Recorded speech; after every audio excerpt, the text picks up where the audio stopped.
আল্লাহ পাক বলছেন, ওয়াকাদা রাব্বুকা আল্লা তা'বুদু ইল্লা ইয়্যাহু ওয়া বিল ওয়ালিদাইনি ইহসানা।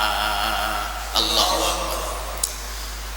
সূরা বানী ইসরাইল 15 নম্বর পারা 17 নম্বর সূরা 3 নম্বর উপর 23 নম্বর আয়াতের প্রথম অংশটা তেলাওয়াত করলাম।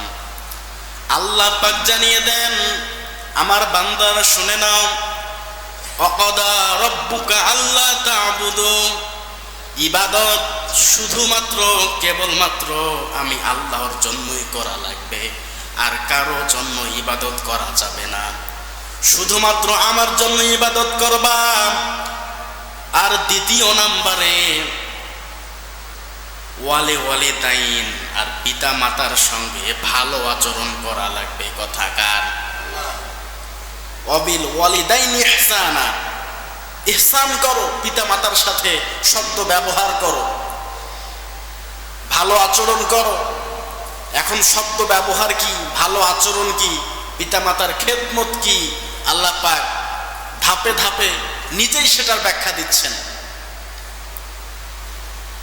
ইম্মা ইয়াবলুগান্না ইনদাকাল কিবারা আহাদুহুমা আও কিলাহুমা উফ। আল্লাহ পাক পরের লাইনে বলছেন, যদি তোমাদের পিতা মাতা কেউ বার্ধক্যে উপনীত হয়, বুড়া বুড়ি হয়ে যায়, বয়স্ক হয়ে যায়, তখন তারা তোমাদের কথার বাইরে যেতে পারে, ভুল কাজ করতে পারে, তখন তোমরা নাক ছিটকাবা না, রাগ দেখাবা না, চোখ গরম করে কথা বলবা না, উফ উফি ওয়ালা তানহারহুমা, তাদের কথায় কষ্ট পাবা না।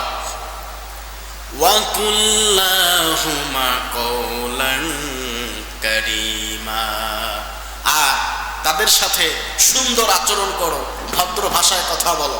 যত নম্রতা, যত ভদ্রতা, যত কার্টিসি, যতগুলো ভদ্রতা তোমার জানা আছে, সবগুলো ভদ্রতা তোমার মা বাবার সামনে দেখাও। বলি সুবহানাল্লাহ।